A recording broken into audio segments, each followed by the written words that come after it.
Buffer? I hardly know her. This is Felicity Was Here.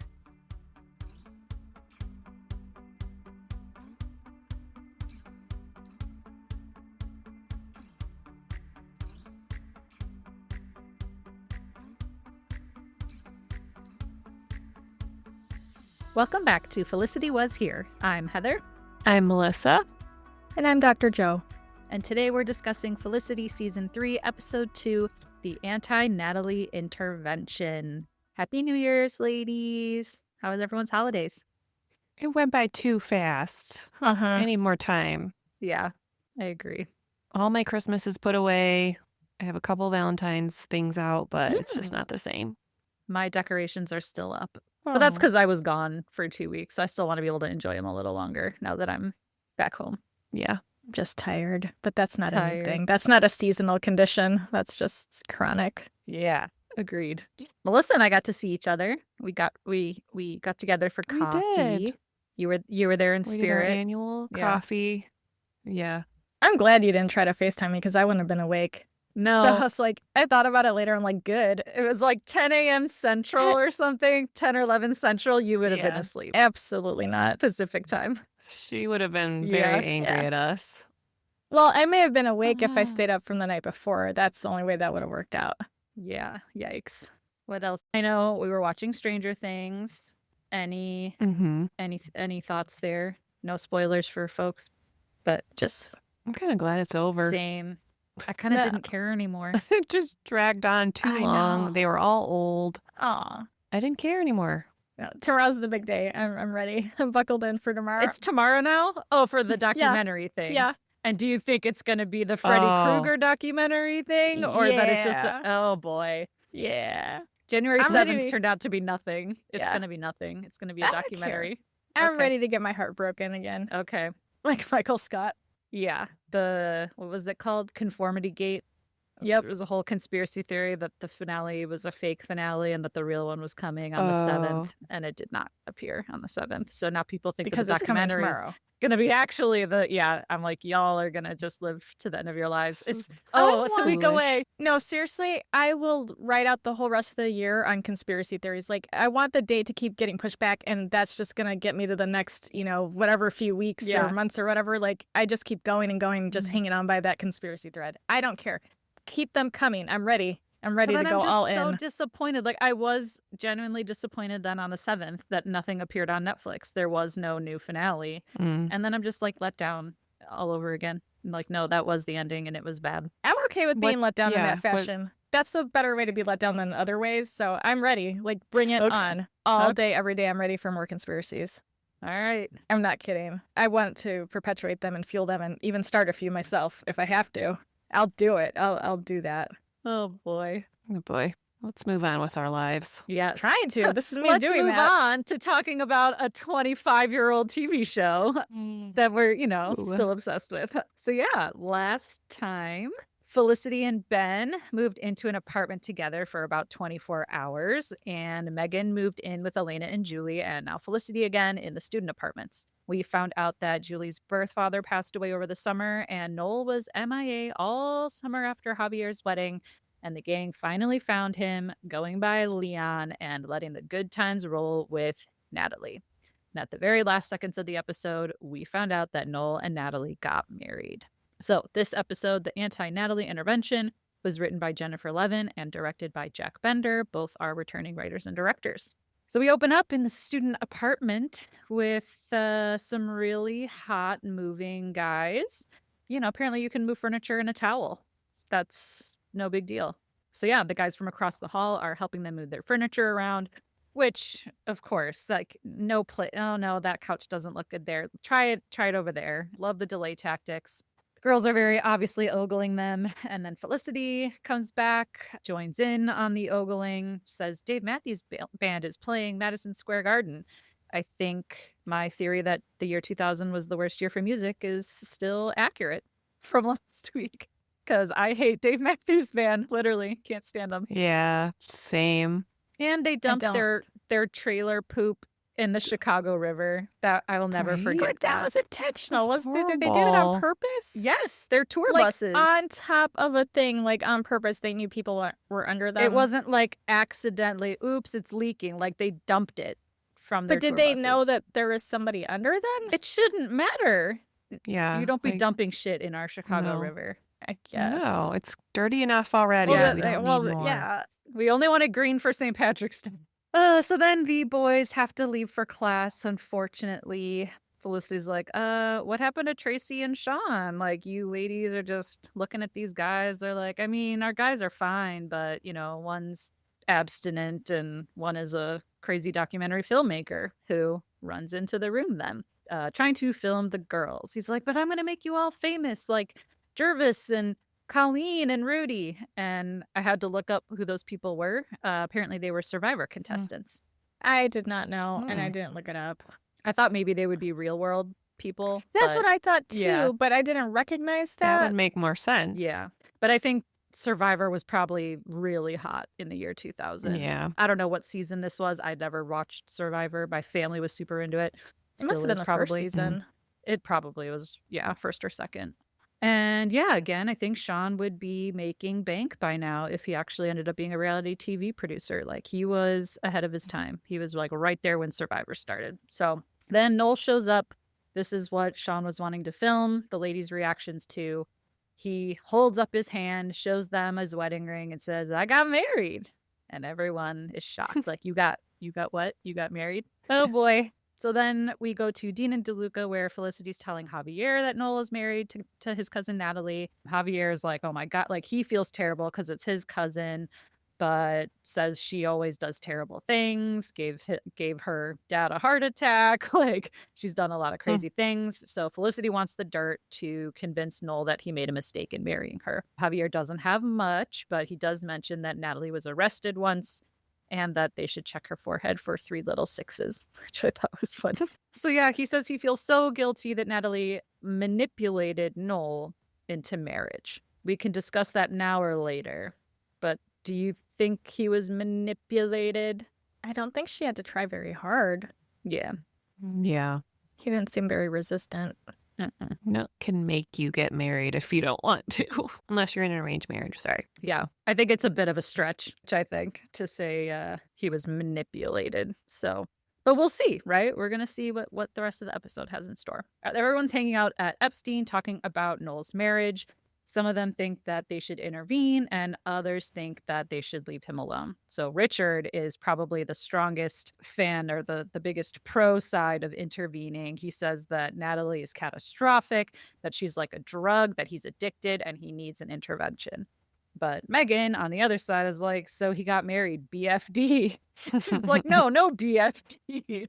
That Natalie's like a vampire that sucked the life out of him and they need to suck him back. Ben chimes in and is like, look, I think we should just mind our own business. So Felicity points out, look, it's not just the hair or the marriage, like Natalie here, like he's dropping out of college in his senior year. This is not like him. So then Megan tells Sean in a confessional interview that she remembers Jacob Perlmutter, that he was a Hasidic Jew she went to school with who started going out with the wicked crowd, and he ended up going nuts, and he's still in a mental institution to this day.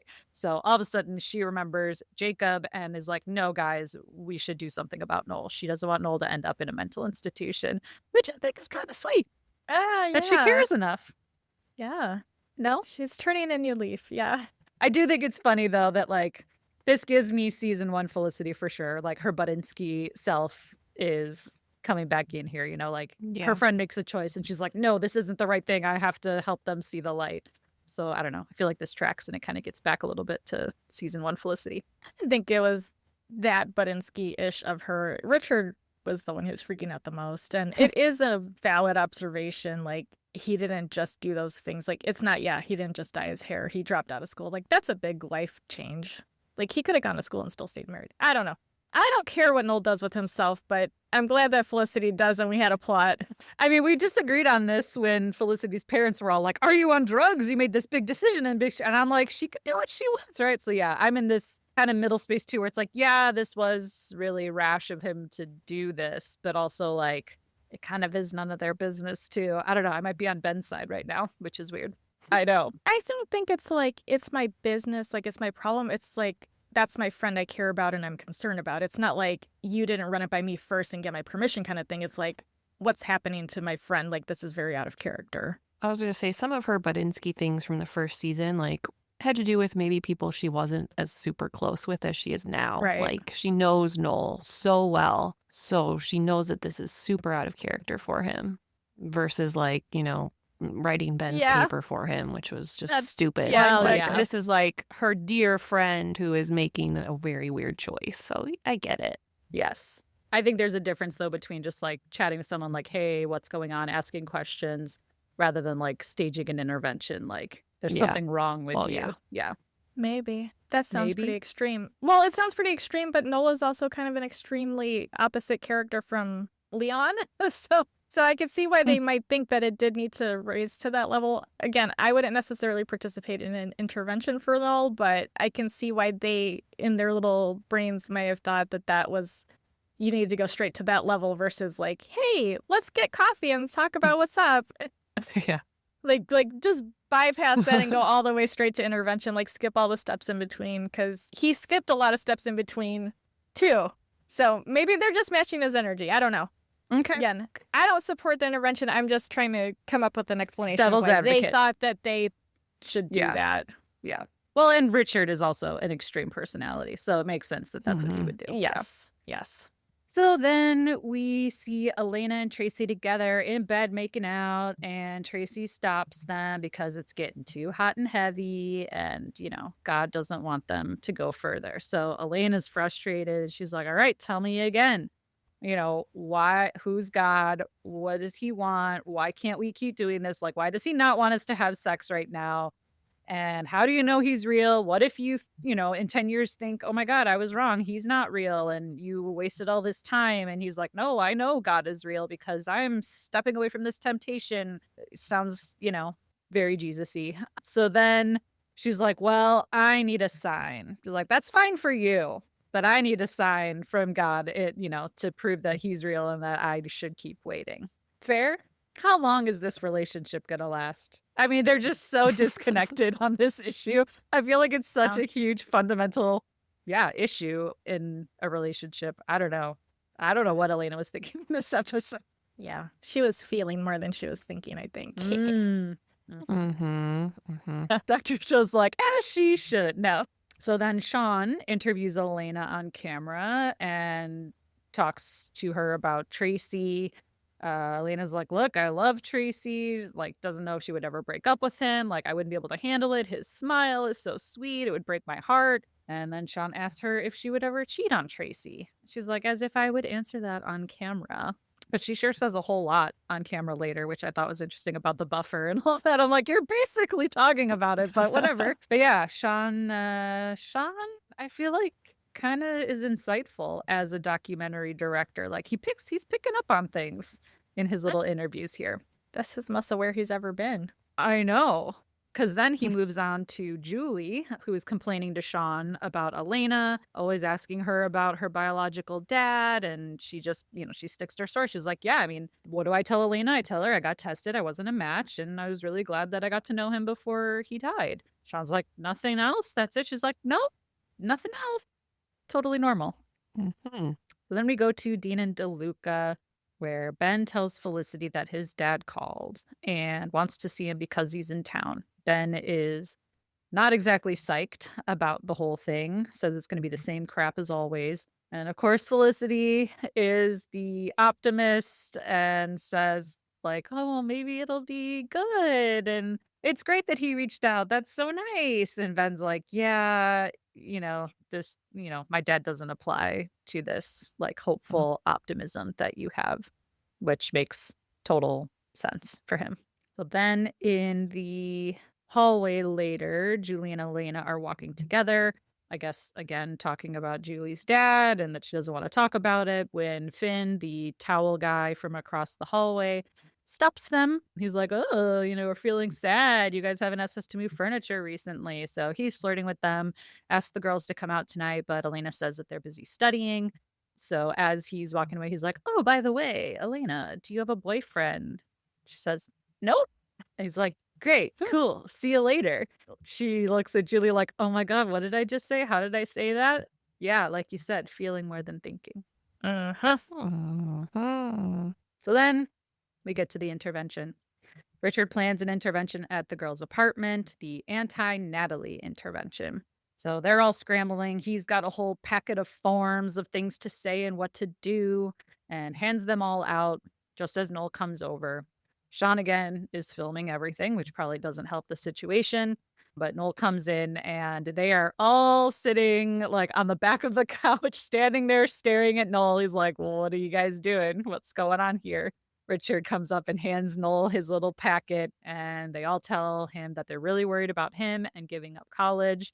Javier does mention Natalie, that she's evil, and Noel then starts to defend Natalie and says, look, it was my idea to even get married, and she is the most worldly and exciting and adventuresome person that he's ever known. Richard asks, is she preggers? I mean, it's a fair question. It's a fair question. And so then he's like, you know what, guys? Like, Natalie and I are going to Germany for Oktoberfest. I'm not so sure if I want to see any of you ever again. And leaves. So, do you think the gang was right to stage an intervention? Should they have minded their own business like Ben suggested? And how would you have handled finding out that one of your close friends eloped with someone that they just met? I mean, I wouldn't have to buy them a wedding present, so I'd be fine. I don't have to be a bridesmaid, and I don't have to buy you a gift. Sold. Best like, I don't have to leave. I don't have to leave my house. That's right. Oh, I've been saying that for years. That's how I feel. I think there's an in-between intervention and minding your own business. I think there's a big gradient of in-betweenness that could have been done. So I don't think either of those approaches would be how I would handle it. I think there's a lot of other options in between. I like Dr. Joe's idea of just grabbing a coffee and being like, hey, let's talk about this. Yeah.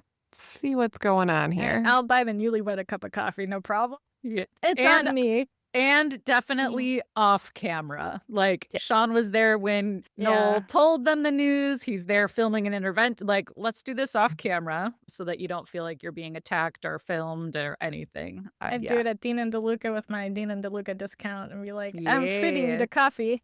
Yeah.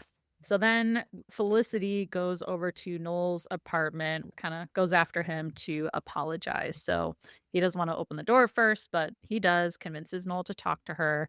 And she apologizes for what happened. She's like, oh my God, like what a disaster. She's like, look, I freaked out. She says she remembers the old Noel, the one who had the 4-year plan. And it was just so important to him.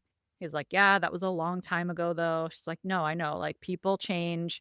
So she said, look, we all chatted about it after you left, and we want to do what we should have done from the start. You know, we're sending you to congratulations, and we want to have you over, you and Natalie over for a celebratory dinner to get to know your wife better.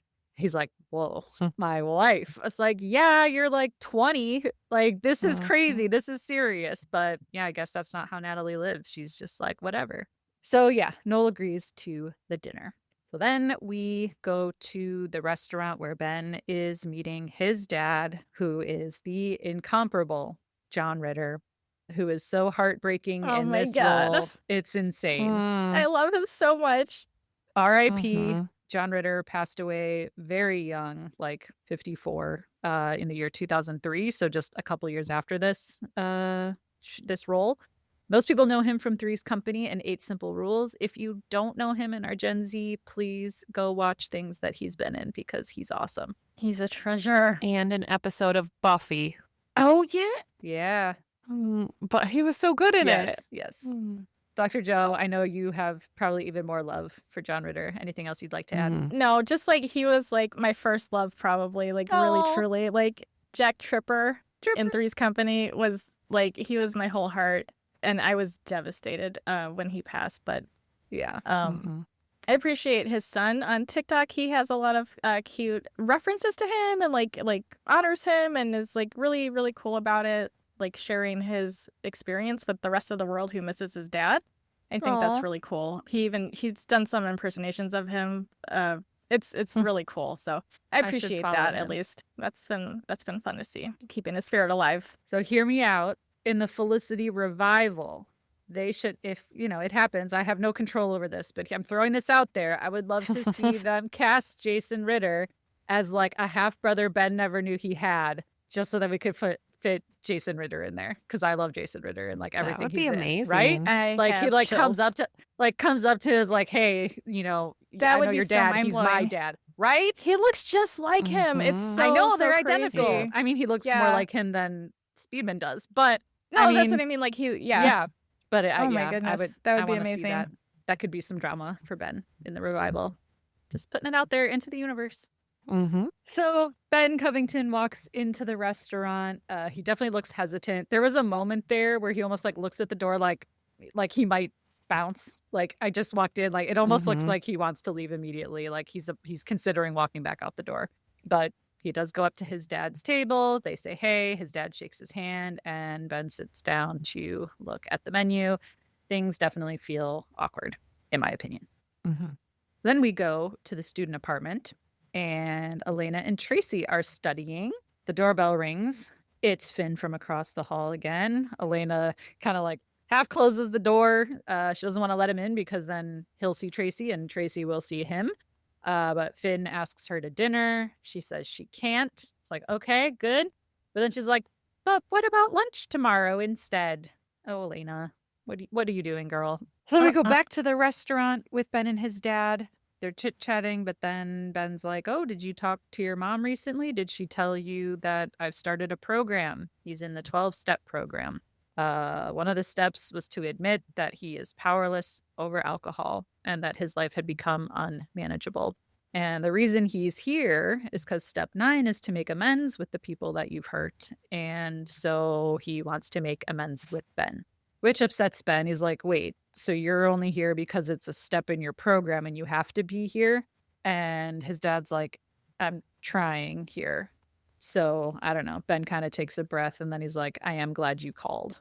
I do think it's interesting in this episode that they've like juxtaposed this fake Natalie addiction and intervention with like actual addiction. It kind of just, I don't know. For me, it puts it in perspective. Like, yeah, the Noel thing is really silly. Like, this is actual problem. Like, these are real problems. But yeah, you could say there's a parallel here of like addiction or drugs and even Natalie, like using something else in your life to run away from your problems or like not face things maybe that you don't want to face. So I don't know. I thought it was an interesting, juxtaposition in this episode. And I think it probably explains why Ben was so like, so what about it? Because he has experienced the real sincere problems, like serious problems around addiction. So that's probably why he's like kind of like Megan's BFD, like, okay, and why do you think doctor? Because I don't feel certified is the wrong word, but I don't feel capable of like, I don't think I should be leading this conversation around addiction, but like, and having family members of the addiction, but like, why do you think Ben was so quick to be like, well, I am glad you called? Like, he was so like, oh, this is going to be the same crap with my dad. Like, it just seemed like, oh, within one lunch, he was already like, oh yeah, I am glad though, instead of, I don't know. I guess I would have expected him to have a harder wall up that wasn't so easy to crack. I don't know, because I think he still wants that. Like, you can have a reality where in your mind, like it's probably never going to happen, but there's still going to be a little part of you that's like, does want that to happen, does want a relationship, even if your intellectual self, rational self knows that it's probably not going to happen. So there's a little conflict there, but if there's a teeniest bit of hope. This reminds me of an episode of 90210. I had it brought up for a while. Well, there was an intervention episode for Dylan because he was severely, like, really looking and using a ton of drugs, and it was a whole fucking thing. And that was in season 5, episode 9. But also, Kelly's dad had let her down over and over again, and he came back into her life briefly, and she fell for it too. She's like, yeah, he's gonna meet me for lunch, and then he doesn't show, kind of thing. So it's, it's part of its TV trope, part of its real life, like, kind of stuff, people letting their loved ones down because they're selfish. And yeah, I mean, ultimately, we all just want to be loved by our parents, right? Like, everyone wants that. And so it's hard to not get played. If there's the slightest opportunity that maybe it'll be different this time, you don't want to be the one who shut the door on that. Yeah. I don't remember if they had said if his dad had ever tried a program before or was I don't this think was the so. first time I didn't it get the came- impression. I feel like it was the first time Okay. that they even mentioned he was an alcoholic. Like I remember straight in up. season Oh, 1 okay. it was like abuse, or he would maybe Yeah. not. Maybe he would say like his dad would disappear and he was on some bender. Maybe. They I don't didn't know. necessarily like name I've watched the it show with those too many formal times. I don't terms. remember the order. Mhm. Yeah. But I know like he could be abusive. Yeah. So maybe he said he's glad he called also because like this Yeah. is the first time he's tried to get better. Yeah. That's meaningful. That's hard to just be like, well, fuck off. Good luck with that. Yeah. Mm-hmm. Especially if he like never does call, then Yeah. that is a step, I guess, in the right direction. I'm not saying it's bad. I just was curious because I would have expected Ben to have a harder wall, a brick wall up. Mm-hmm. Oh, so back in Noel and Natalie's apartment, Noel is pulled out his old 4-year plan and is flipping through it like an old yearbook while Natalie's getting dressed for their dinner with the gang. She asks him what about her shirt, if she looks okay, and then sees him looking through his 4-year plan. You know, she looks through it. She's like, oh, what is this? And he's talking about his like graphic design programs and all that. And she laughs. She's like, oh, you were such a geek. And she gives him a shirt to wear because it'll make him look cool. And it's one of the most hideous shirts I've ever seen in my life. So I question, like, does Natalie really love him for who he is then? Like that to me, like the curtain was pulled back. It's like, oh, I mean, again, I'm not saying she manipulated him, but like, yeah, she's like, dress like this, do your hair like make him cooler. He wasn't being himself. And she married this guy. It's like, oh, you were a geek. It's like, no, he's into those things. Like, I don't know if she really loves him for who he is. I don't know if she knows really who he was. Maybe he didn't even let that stuff in. For who she is, really? I don't know. Like, that's insane because I don't understand why he's attracted to any of that either, because he is, again, so rigid and 4-year plan and like trench coat wearing. It doesn't make any sense. Like, you know, like there's opposites attract thing, but that those don't last because it's just like that burst at the beginning and it's exciting, and then it's like, no, this isn't a good fit. So I don't think he was really in love with her either. I don't know who he's been in love with, honestly, this entire time. But if I've covered that already, I'm not going to rehash that. Okay. I mean, he will get into that later in this episode too. So, so yeah, then we go to the loft where Felicity and friends are setting up for the dinner. Richard's like, you know, I don't really care. I'll always think Natalie's a harpy. Ben, sorry, I'll pause for laughter. I didn't know that was that funny. Harpy's hilarious all day, every day. That's a good word. So yeah, Ben arrives and tells Felicity that things went okay with his dad and that he's going to see him again tomorrow night, which Felicity's like, oh, that's so great. Yay. It went well. And then Noel and Natalie arrive. So everyone's sitting around having drinks. Natalie's talking about their amazing trip to Cuba, that they're, you know, day after tomorrow, they're going to Germany. Richard is still being rude. He's like, oh yeah, some, you know, festival for October, you know, like as if Oktoberfest isn't one of the biggest parties in the world. I'm like, oh yeah, they're like celebrating October, the month of October. But everyone else is kind of covering for him and actively trying to be nice to Natalie and welcoming to them. But Natalie talks about not really having a plan for the future after Germany and Cuba. Who knows? Like, she has a goal of to never live in the same city for more than 2 years. She doesn't even know about the United States. She's like, I don't know. No, what do you think about the United States? He's like, you know, good. Like, I like it. Which, debatable right now. And then they're like, yeah, but like, what about money? Don't you need to work? How do you support yourself on all these trips and everything? She's like, I don't know. I just have this, you know, money always works itself out. That's like my rule in life. Richard says, yeah, there's relativity. And then there's that one. I don't know. That was one of I don't have an angsty quote this episode. Nothing was really that quotable. But like, again, his quips are always the best. He's got the best one-liners. So then, hearing all of this from Natalie, Noel starts to sweat more and more and looks uncomfortable as he also drinks his wine. So he gets up to go to the bathroom, kind of stumbles over everything in the bathroom. He's staring at himself in the mirror, splashes cold water on his face. He's having some sort of panic attack here. So then Javier comes over with a gift for them for their wedding. When Natalie answers her cell phone in French, Javier shows everyone else what the gift is. It's a first aid kit. Nice foreshadowing. And Natalie needs to write something down from her phone call. Felicity says, oh, I think I saw a pen over by the notebook over there. So Natalie goes to the notebook, which is Richard's notebook. And he's like, get away from my notebook. Don't touch my notebook. The stuff is in that notebook. And Natalie sees the Anti-Natalie Intervention form sitting there. So she pulls it out, looks at it, asks for her coat, and leaves. So yeah, Natalie comes out of the bathroom asking where Natalie went. So at this point, I don't know. Do we think she's actually toxic and bad for Noel? Is she just misunderstood? I mean, her life sounds fun. I could see, like, I would be infatuated with, that kind of, but yeah, love, probably not. He's not in love with her. He was running. But yeah, I don't know if I could say, like, she manipulated him. Right now, I feel like she's just fun and she does what she wants to do. That's her personality. She kind of comes across as a little self-centered. Like, she probably just grabbed the nearest guy, Noel, and convinced him to, like, do all this just because she could. She gets what she wants. Hot girl privilege. Yeah. I don't think she's like toxic per se or like a bad person or something. I just think she's just not a good fit for Noel. Like she could work with somebody else, but not him. So then after dinner, they are cleaning up. Javier's on the phone with Consuela trying to track down Natalie. Felicity, of course, feels awful about the whole situation. So it's like, oh my God, imagine if like you went to a dinner party and you found out everyone there had conspired against you. Which, yeah, that's fair. Noel comes back saying he couldn't find her anywhere. And they're all just trying to help Noel. He's like, Felicity, can I talk to you for a minute? So they go out to the hallway, have a heart-to-heart. Noel explains how Natalie came along when he was panicking about starting his last year of college. He tells Felicity at the beginning of the year, he was so mad at Felicity that he just needed an escape.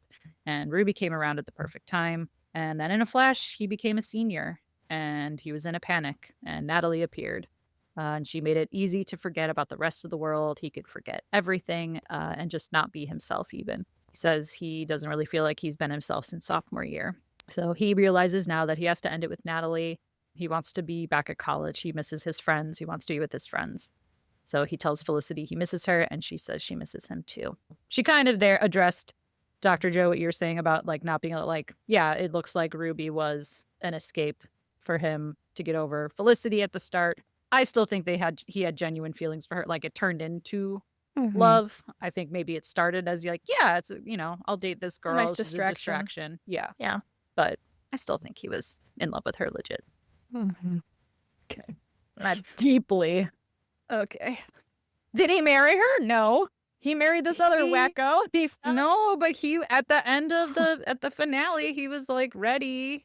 He was like, we can talk about that. I want to be with you. Don't be with Wade. And she was the one that was like, no, I'm going to go be with my parents and be with none of you. So.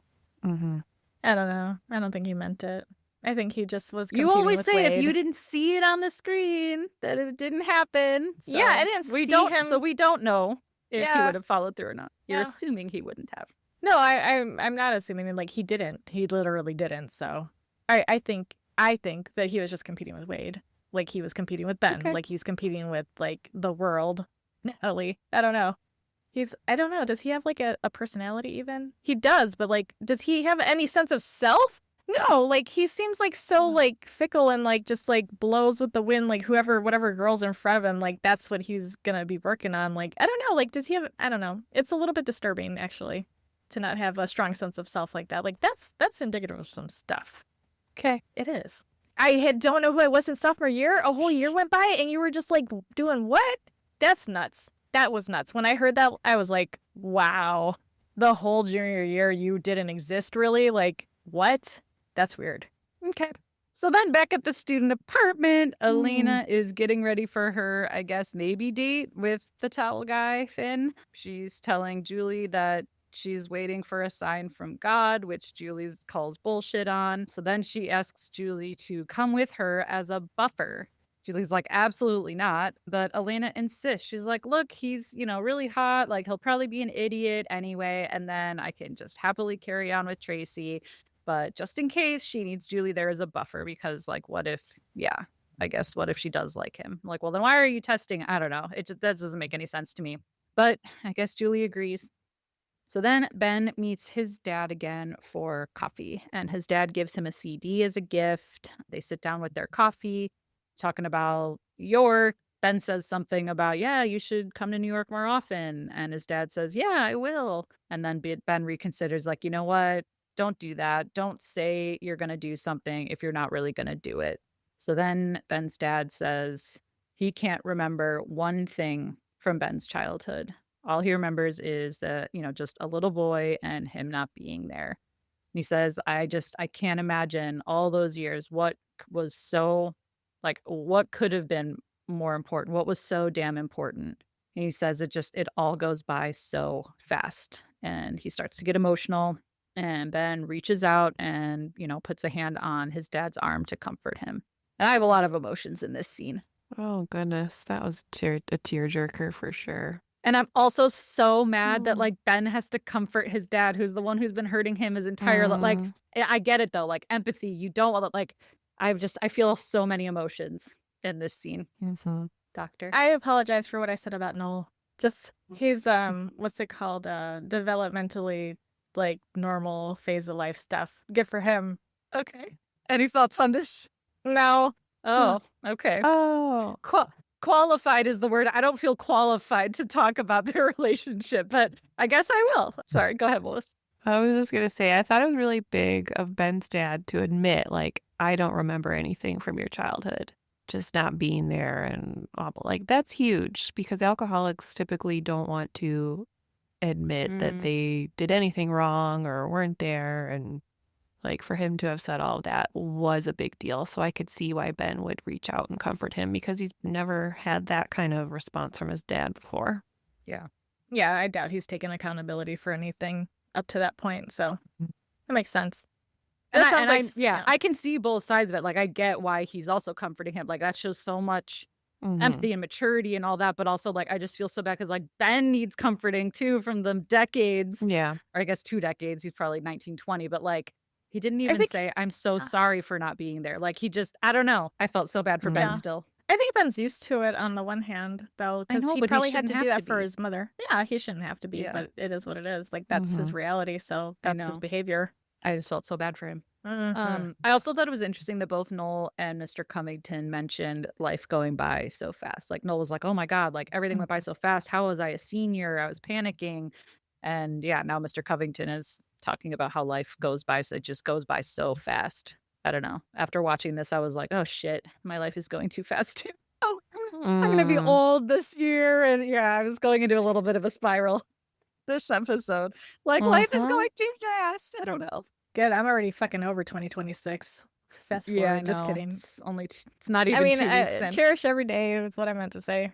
Cherish every day. Or something. Yeah. So then we go to Elena's date with Finn. And shocker, he's not an idiot. He's pre-law. So Elena's having a great time talking to him.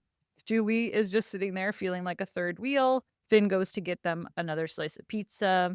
And Julie's like, okay, I'm out of here. But Elena won't let her. But Julie's like, this is so humiliating sitting here on your date. This is weird. And even though I'm not a Julie fan, I agree with her here. I don't think this is cool.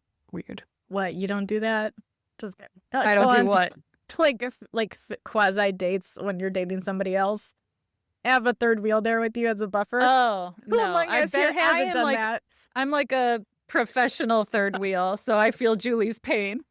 I should start offering my services for hire. I wish that was a job. That would be fun. That'd be so much gossip drama stuff. I would love it. I don't think I could.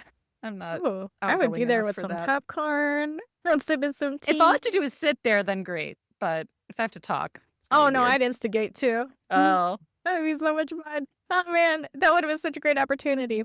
So then back at Noel's apartment, he's on the phone still trying to find Natalie, but she walks in the door. She's still upset. She won't talk to him. I'm confused, though, what Noel did in this situation, why she's mad at him. So I don't know. She's packing a bag in her room. He starts apologizing. He's like, look, my friends were just worried about me, thinking maybe I'm throwing my life away. And then he says, look, I've been thinking too, not that I'm throwing my life away, but maybe this isn't the right situation for either of us. Neither of them have finished school. Summer's been a wild ride, but summer can't last forever. So finally he spits it out and says, maybe they shouldn't be married anymore. And she's out of the room and punches him in the face and I think takes a knee to the groin and walks out the door with her suitcase. Rude. That was a bit dramatic. Yeah. I was a little confused why she's mad at him. That's abuse. That's spousal abuse. Yeah. Yeah, that's Like, nuts. take a photo, there's your annulment. I don't know. But I was like, I get being mad at the friends, but I'm not sure what Noel actually talked to them and was like, that's not okay. And they're trying to make it better. Like, I don't know. He actually like stood up for her. Maybe she was mad he didn't tell her about it, like when it happened. Yeah. Like, yeah, he would have essentially pre-chosen them over her by like even continuing to be friends with them, maybe. Like, that was not acceptable to her. Like, oh, I can't believe you'd still talk to these people after they tried to get you to break us up. But this is now leaning into the evidence that she is, in fact, unhinged and like toxic. Like, this, abuse is toxic. Like, abuse is abusive. So that, you just made their case for them. Like, you really are a wackadoodle. Nuts. Yeah. So then Ben comes to Felicity and tells her that his dad got tickets to a Yankees game and asks her if she wants to go. She says she'd love to, and it's so great that his dad's doing this. Then Felicity explains about Noel and Natalie and that Noel is now trying to, get this marriage ended, that he needs a lawyer now. And Elena, of course, knows towel guy Finn and introduces them. So Finn, being pre-law, knows everything about divorce, right? So he's trying to give Noel advice now on annulments. What's an annulment? What's a no-fault divorce? All this stuff. He's like, annulment? No, like, I have a black eye. We're not doing an annulment. You think we can agree on something here? Same thing, no fault. He's like, no fault. She punched me in the face. Felicity's like, well, what about mediation? He's like, no, we're not mediating. So Felicity advises Noel, like, hey, I get it, but maybe calm down. So then Finn has to go to class and Elena walks him out. So Sean tells Noel he can stay at the loft. He'll even give him the first night free. So then Elena and Julie and Finn are all hanging out together, listening to music. But Julie the buffer leaves. She has class. So Finn and Elena are all alone now. They're sitting on the bed. And Finn's holding her hand too, which, okay. And he goes in to finally try and kiss Elena. And just as he leans in, a picture of Elena and Tracy on her dresser falls off. And she is stunned.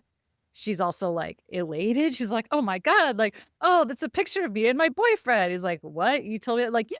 Right. And she's so excited. And so she runs off to find Tracy, who's in the middle of class, gets him out of class and tells him that she believes in God and kisses him and problem is solved.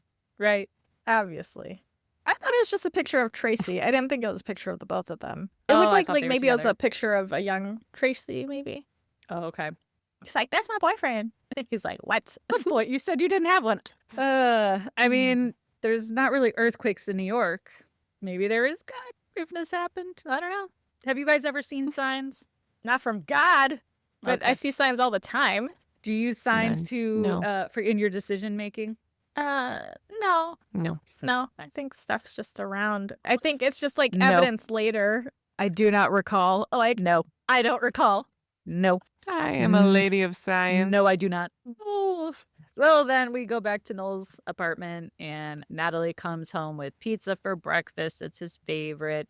Noel now is cold to her and is packing up. And she, says like she guesses there's papers that they need to sign now. He's like, yep, found a good website about annulments, like annulments.com, which again goes back to our .com conversation, our .com boom in the 2000s. So he says he will take care of it. She asks him how his eye is. He says, yep, Javier's wedding gift came in handy. It had a salve. That was funny. And then she kind of walks up behind him, starts, playing with the chest hair and the button-down shirt and all that. She's like, you'll always be my first husband. And she seduces him. So, yeah, he's a dude. So then, then Elena is in her apartment in the bathroom brushing her teeth when in walks Finn and then in walks Julie. Julie kisses Finn goodbye and he leaves. Elena's like, wow, some buffer you are. And Julie says, I don't really need your attitude right now, and walks out. Well, I think I might be Team Julie in this episode. I don't know what's going on, but it was kind of cold, but also Elena has no claim on him. She has a boyfriend, and basically Julie is buffing. Like she's ensuring that nothing happened between the two of them. I don't know. I might be Team Best Julie buffer ever. Yeah, she's buffering.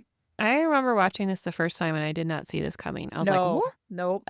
Even though, I don't know, I guess they're like when they went for pizza, like he brought Julia extra slice too when he came back with the pizza. I don't know. I just thought it was an odd scene. Like the way Julie was so already like defensive about it when it was just like a casual, like to me, Elena was just like, whoa. But Julie was already like snapped back at her like, I don't want your attitude. Like she wasn't really giving you attitude. She was just shocked. I don't know. I think there was some attitude. Like some buffer you are. I don't know. It's like, well, got a boyfriend. I don't know. It was, I didn't see it because like, I didn't think Finn really showed any interest. Like he asked Elena if she had a boyfriend. She doesn't like, are both of you single? You know, like they're just, Not right away. No. But like if you have a buffer hanging out long enough, like maybe you would get into them too. Yeah. I loved it. I mean, I think her snapping back was pretty cold too. Like, I don't need your attitude. I mean, she was a little cold even when Elena was like, hey, are you okay? Do you want to talk about it? When she was crying, she's like, I just want to yell at her. Which, again, that's totally fine. But it was in a snippy tone. So, yeah. I mean, I felt for her, but like, why are you sitting on the couch then if you want to be alone? Like, why aren't you in your room? I was like, that's a little weird. I mean, you know, she's processing and that's fine. I was just like, well, if you want to be alone, go make yourself be alone in your room. You're in a common area crying and you expect like you don't have an invisibility cloak on, dummy. We're supposed to ignore your friends to like just be like, she's crying. Oh well, walk away. Not ask. What's in the fridge? Like what am I gonna eat? Like, okay, no, there's not a person crying on the couch. And not a stranger, like your friend and roommate. Yeah, that's kind of hard to just not say something. Well, so then we go to Epstein where Ben and Felicity are waiting for Ben's dad and ask what time it starts. Ben's dad's not there yet. Felicity, kind of tries to make some excuses at first, like, oh, well, it's only 5 minutes. Oh, it's only, the game, probably you don't need to see the first inning type of thing. But after a little bit, it becomes clear that his dad is standing them up. And Ben flights. He gets out of that booth real quick and goes outside. Felicity pays and follows him out. And Ben is obviously upset. He says it's like little league bleachers, graduation chairs. He's like, this is just like his whole childhood. And Ben promised himself he wouldn't do this to himself again. It's the same thing every time. But Felicity says it's different this time. He's like, what? How? She's like, well, now you have me. And oh my God, the way they walked arms in arm, like arms wrapped around each other, walking away, I am deceased now. Yeah. I'm a ghost. The way he pulled her in. I'm not alive. Oh, so sweet. Totally wrecked. That was another tearjerker moment for me. Yeah, that was awesome. That shit was hot too. I'm not even what he has that opinion. But it was cool that he like let his guard down with her and was vulnerable in that way and like didn't just accept her, but like he pulled her in closer and like he wanted that affection. Like he was seeking it and creating it. Like that's so amazing. Like it wasn't just like, okay, hold my hand, like arm, like we are one person now. Yes, that's how close we are. Oh my God. Yeah. That was good. That's all I got. That was great. I think then the arc for Ben and his dad is like one of the best parts of seasons 3 and 4. Like it's to me, it kind of saves the seasons. It's really strong. I think the storyline.